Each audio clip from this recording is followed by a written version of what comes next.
This is the big one. Obviously, this is what everyone is most interested in. This is the Telco to Techco panel. We have some really esteemed panel members here from BT, Momentum, Microsoft, and Vodafone here to talk today. I am going to do one slide on this topic, which I'm just going to flick through to. It's got a little bit of a build here. Okay, that's more like it. So what's quite interesting in this topic is, what is telco to techco? What does it really mean? And I think everybody on this panel is going to have a slightly different view. But you know, when Cavell has looked at this topic, you know, we always think this is about, you know, the telcos. You know, they've got to transform their business models.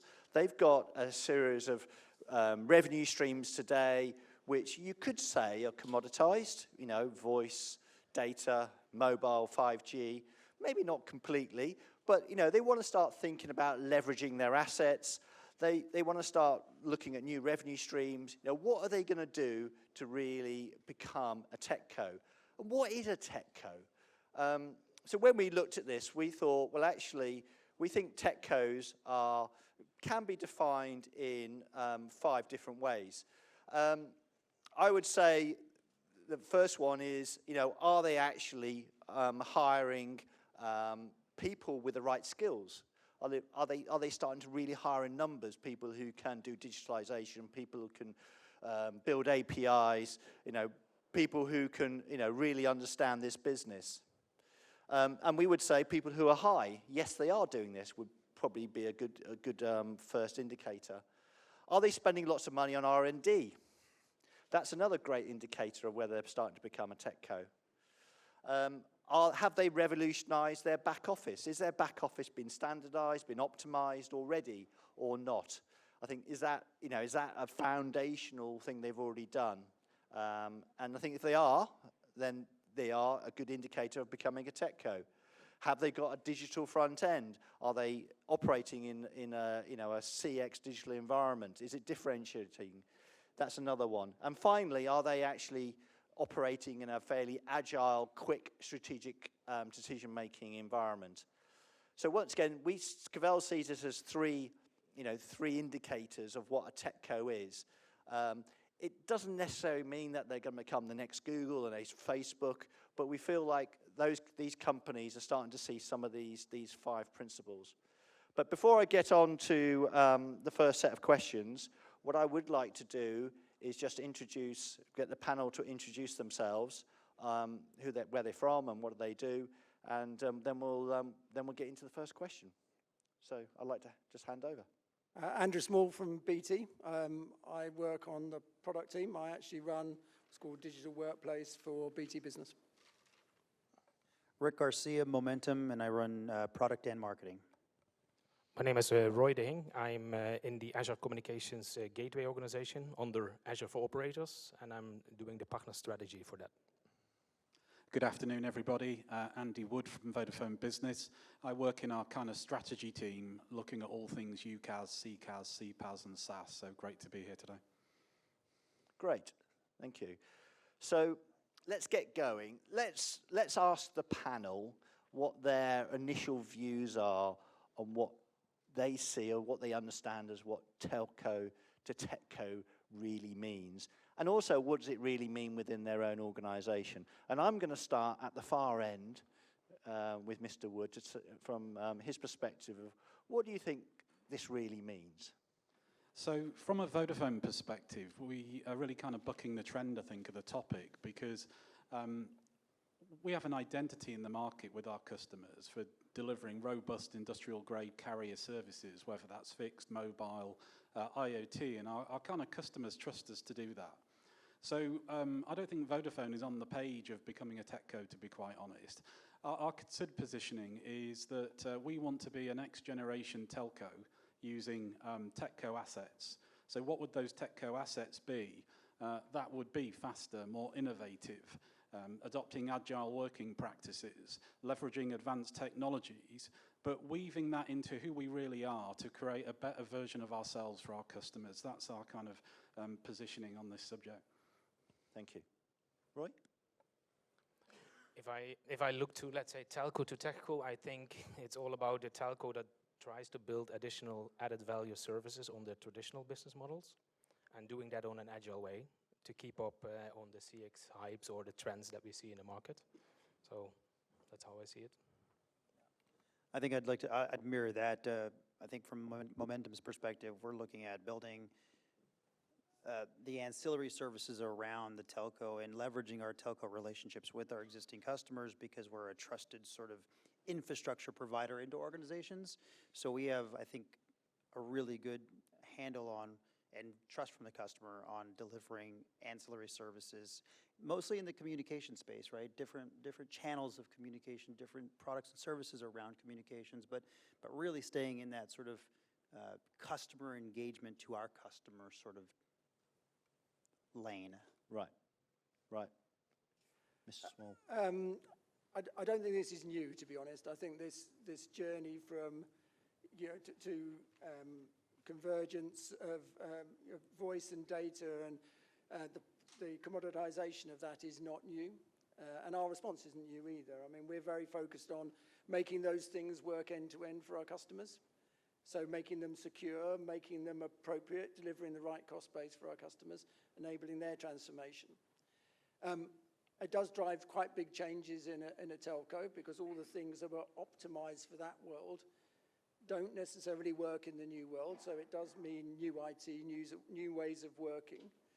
But I wouldn't say it's not new, and the journey's not finished either. I think the good news for us and telcos is the customer environment has become more complex at the same time. So it's not just that our world's changed, the customer environment's changed. So rather than connecting premises to a headquarters, we're connecting people and users and machines to the cloud. The security environment's got tougher. The use case is more complicated.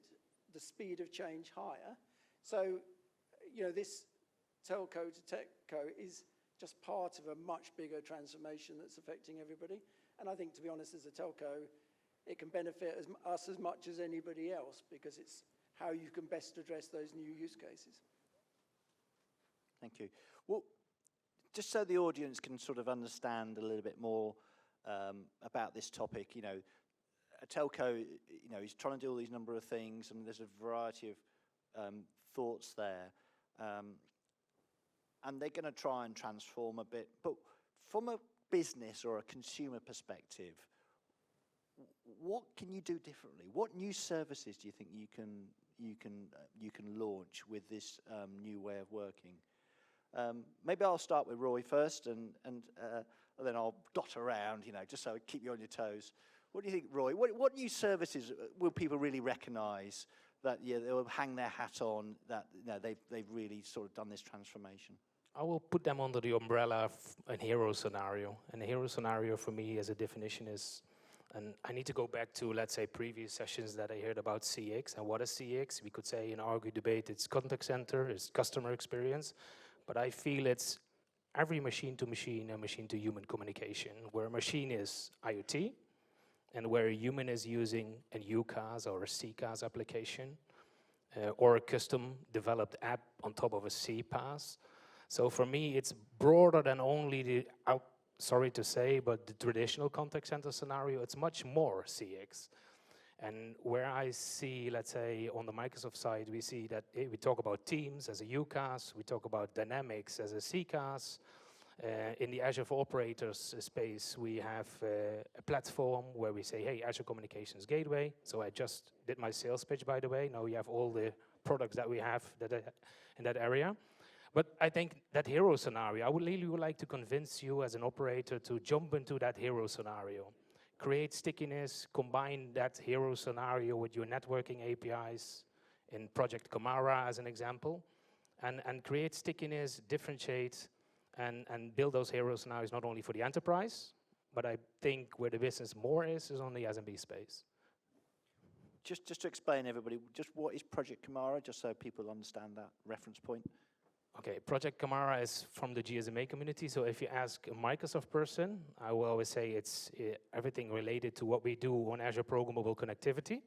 Another sales pitch, by the way. But it's a kind of coming up with an open standard, or let's say standardization of exposing networking APIs for development. And development means you are building such hero scenarios on top, and then mixing that with the right CPaaS solution, and then you mix that with the right networking API solutions, and then off you go. Okay. So it's Sorry, just to come in on Roy's point, it's really interesting that the GSMA look at this sort of telco API model where standardization starts to appear across the various operators around the world. And I think something like 65% of all telcos now are adopting the GSMA standard. The GSMA actually believe by the time we get to 2030, it's a 300 billion euro opportunity, so quite sort of significant. And the good news is this is no longer conceptual, because this whole thing got kicked off last February, and most of the major telcos now have launched their first wave of APIs around identity services, and in the future innovative new things such as quality on demand APIs as well. So from a mobile operator perspective, what new services do you see, maybe with those network APIs? So I think the most exciting one for me personally, I think, is this term which has been coined at MWC a couple of weeks ago, which is the industrial internet. So when you think about that, you start to think about some of the things that Roy was saying about machines. You're looking at 5G, mobile edge compute, mobile private networks, AI, IoT, network APIs. And you're really looking at this next generation of capabilities that are all going to be increasingly programmable, where you'll start to compose solutions in software, back to Roy's CPaaS point, and then we're going to see a whole revolution in, maybe some of you guys have heard the term Industry 4.0, around how you can use machines, automation, IoT, to really accelerate production. Well, this is what I think is going to happen with some of the telco APIs and these next generation capabilities. It will power the industrial internet. That's going to be one of the next big trends that we're going to see. And Rick, from Momentum's perspective, what's on your roadmap from new services, because of you're transforming from the business? What new things can they look forward to? Right, and we don't have a mobile network, so maybe we can use the APIs at some point. But what I think about is when we're developing products, we look at, legacy telecom, you kind of had a demarc, and this is where you stopped, and then cloud PBX taught us to go one step further and get onto the desktop of the customer, right? And now, if you sum it into two letters, it's CX. Now, how can I help my customer's customer engage with my customer, right? And so building tools in the hero scenarios, right?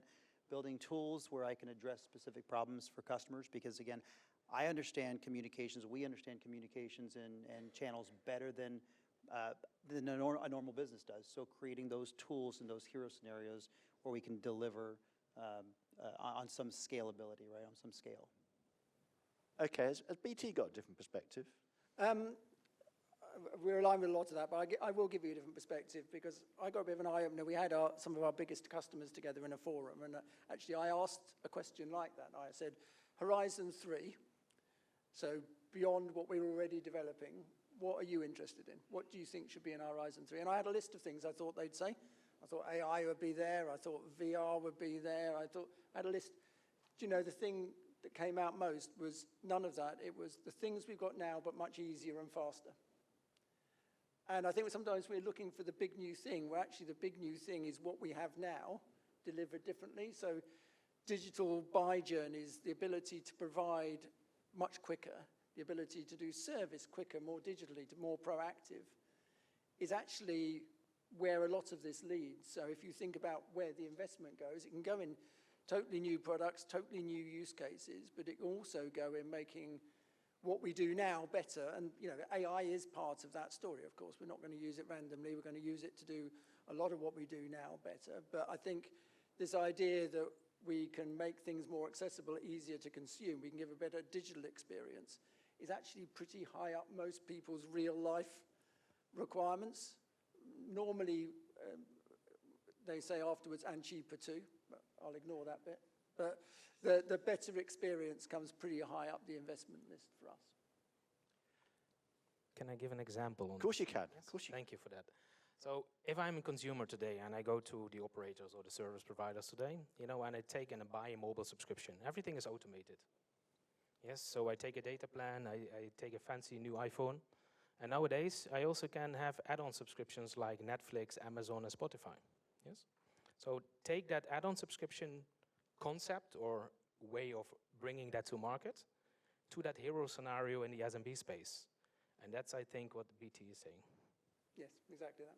Can I just give another additional scenario? I've got one of Vodafone's major partners in the audience, Ring Central, and about 18 months ago, one of the things that we sort of proof of concept was actually taking the Ring Central standard UC product and running it over 5G with mobile edge compute, right? So this is Andrew's point of taking an existing thing and making it better. What we actually found was the joining experience for meetings was like lightning. The video quality, we didn't change the codec from 720p, but the image was sharper. Yeah, the ability then to share documents was a lot faster than what you would normally expect. The call quality was really, really good. So I absolutely concur. I think what we will see is some of these advanced technologies make some of today's products even better than they currently are. And do you think you're going to engage a different set of customers? Yeah, I mean, New customers? we're facing into a really interesting challenge as Vodafone. So when we talk about the network APIs and the Project Kamara stuff that's kind of going on at the moment, our target customer is not necessarily enterprise customers. Let me explain. So when we look at these APIs, there's some pretty powerful kind of capabilities there. So we're really looking at the wholesale market, where normally when you come to one of these Cavell events, lots of vendors want to sell me something. Well, the tables are about to turn because I want to sell you Vodafone's APIs, right? Because just take some of the identity services, for example. You know, if you start to aggregate all of these different telco APIs, and we look at some of the identity ones like SIM swap and number verify and device status and location, this sort of stuff could get rid of two-factor authentication when you're signing onto apps and onto websites and you know, kind of things like that. But when we talk about the customer, it may not necessarily be directly enterprise. It could be wholesale, vendor, and it's the vendor that does the aggregation and then takes it to the enterprise customer. And the final thing I'll say from a customer persona perspective is we're having to relate to and engage and onboard developers. And that is a totally different ballgame to what we've historically been involved with our kind of customers. So recently, you know, we opened up our developer marketplace online. And before we went live with that capability, we had to get into the psyche of developers. So for example, just to give you an example, we came up with this 5-5-5 rule, right, for developers for our developer marketplace. What does that mean? Well, we want you to be able to find an API within 5 seconds. We want you to be able to test it within 5 minutes. And we want you to be able to put it into a production environment within 5 days where the thing is SLA-based, it's secure, and it's monetizable. So we've spent a lot of time really trying to understand the mindset of developers. And just to be really candid, when we've been to some of the developer conferences, they don't do slides. They sit up with a laptop and they start to show code. If you start to put slides in front of developers, they kind of go to sleep. So these are rich learnings from a telco perspective as we've got into the kind of network API business. And Andrew Small, are you getting into this sort of space as well? Yes, I mean, some of our biggest customers are in that category already. So it's, and, you know, our relationship, you know, the environment, our ecosystem around us is changing. I mean, some of the big cloud providers are in that environment in a way they weren't 5 years ago. Let's be clear. And I think in terms of extra customers we can get to, there are, you know, that CPaaS world, the hyperscaler world, which, like I say, we're in now, but more opportunities there. You know, we're already in the UK in every business from 2 employees to 100,000. So, but the challenge now is being able to address that more consistently. At the moment, you end up with very different offers to different segments. The ability of the new IT and the new way of working is we can address them more consistently top to bottom. And that, opens up not just the ability to sell new use cases, but at a different price point than we could do if we were doing it segment by segment. Okay. What about technology? Let's start with Rick. What do you think you've had to do? What do you think Momentum's had to do in their back office to get them set up for next generation? What are the key things you think you've had to deliver? Well, we're an Operator Connect, so we had to develop to the Operator Connect sort of environment for automation. So it's onboarding telco and onboarding numbers and stuff like that from a B2B perspective has been pretty easy. But I will go back to the agility required to do something like this and compete in this space now. We've sort of sat back, and I know that he said that Ring Central's in the audience, but I'm going to say that there's a ubiquitous platform out there now, so we can debate that later, but in Microsoft Teams, right? And so the ability for us to develop hero scenarios based on Microsoft Teams as the underpinning sort of platform, it gives us the opportunity to go create those hero scenarios faster and address customer need in a much quicker way with services that are needed right now, right? When your customers say, hey, this is what I need, it's chat as an example, right? American Express sends me a note saying, hey, chat with me now, don't call me, right? I mean, that's available and monetizable today, right? And those are the features and services that we look to deploy with now a ubiquitous platform underpinning us. Okay. Any other technology thoughts from the panel of key things which they think they've had to do in their technology to start to really offer next generation services? Roy, what would you think key things have had to happen? I mean, in the telco world, I can imagine there are quite a lot of things they've had to do in their back office to get ready. What's your perspective? Yeah, let's look to the products that we have. So I think, CX is a hype and it's a trend, and I told you how I see CX, but it is also a risk, in my opinion, because those hero scenarios, they are endless. And how do you select the right one? And how do you work with the right CCaaS platform? And how do you work with the right UCaaS platform? Because for me, in hero scenario, I need to be successful, repeat it, and sell it multiple times. And if my partner is selling it successfully, I'm selling it successfully, and I'm also getting rewarded. So what we see is that we have dynamics as a CCaaS again. And this is, again, not a sales pitch, it's just my explanation. We love a sales pitch. Teams as a UCaaS. But, what we had to do in our organization is to find the right people and LT synchronization levels to tie that up to make sure that all, let's say, organizations inside Microsoft are seeing to the glasses of CX. Because Teams is Teams, Dynamics is Dynamics, ACS is a CPaaS, but they all have their own roadmap, they all have their own way of go-to-market, etc. But then, if you would like to be successful, you need to make sure that everything is synchronized on that level as well. Okay. Andrew, on the end? Less from a technology perspective for Vodafone. Some of the big things that we've really had to sort of transform over the last few years. The first one really is going from a product development perspective from waterfall to agile and lean portfolio management. It sounds easy to say, but from a transitioning perspective, where for years we've worked in waterfall, is quite a big change. So that's taken time, but we're now sort of keen adopters of agile kind of working practices. We've also spent quite a lot of money in platforms. These are platforms that enable Vodafone to partner really agilely with, say, a Microsoft or any of the guys in the room from a vendor perspective, integrate them into our platform, and then onward connect to our markets across Europe, and quickly then be able to deliver regulatory compliant, secure services into our kind of markets and our market segments. So, as I said at the beginning, I'm not totally against the Techco concept, but our kind of position is that we're a telco becoming a next generation telco, but using all the great assets that Techco companies have.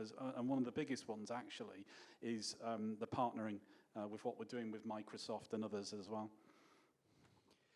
Andrew, we could be here for hours talking about BT transformation. What do you think?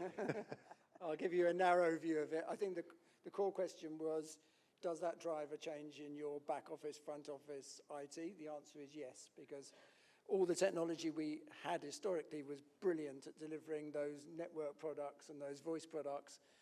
You know, you couldn't fault it for doing that, but that's not the challenge in front of us. So for us, for the next generation products, the ones we're talking about now, they need to be delivered on new IT. And, you know, we've been working for a few years now on not just moving the products to the new IT, but reimagining them onto the new IT to deliver that faster experience, to deliver those digital journeys that deliver a very different user experience. And, you know, that's a big project. It's, and it goes alongside simplifying our portfolio. At the moment, as we brought together our global and our enterprise units to create business, you know, part of that has been reducing the number of products we've got, particularly removing a lot of the legacy products and harmonizing between the two and putting them in a very different IT environment, both front and back office.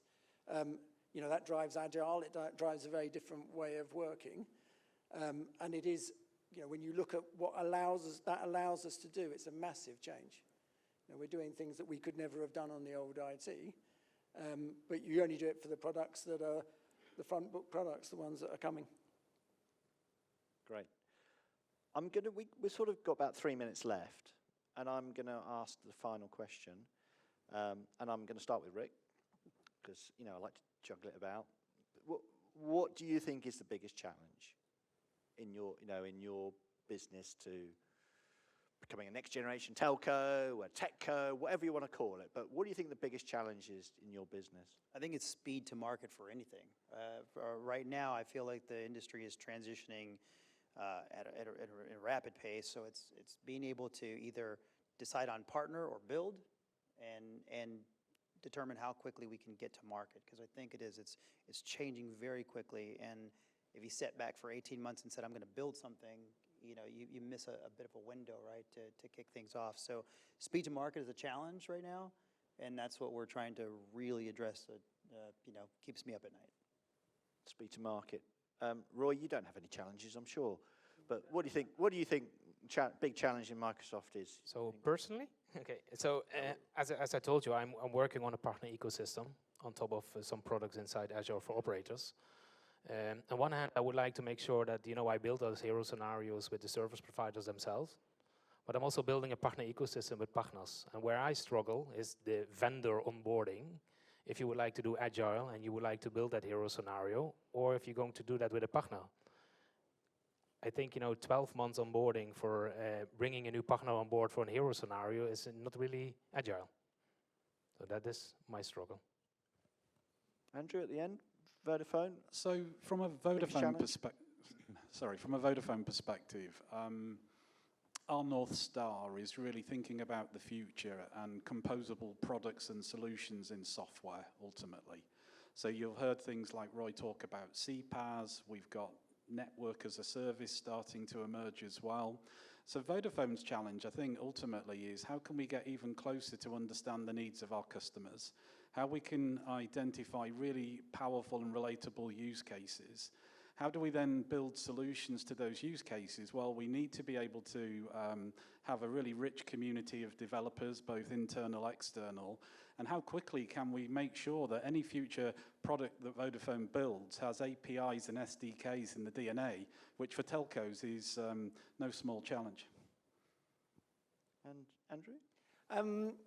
There are lots, by the way, but I think if I was going to pick out one, it's sort of letting go of one branch and grabbing the next.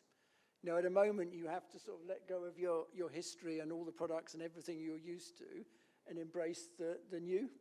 And it'd be easy to say, well, look, this is a very gentle transition, but there is a moment where you make that jump.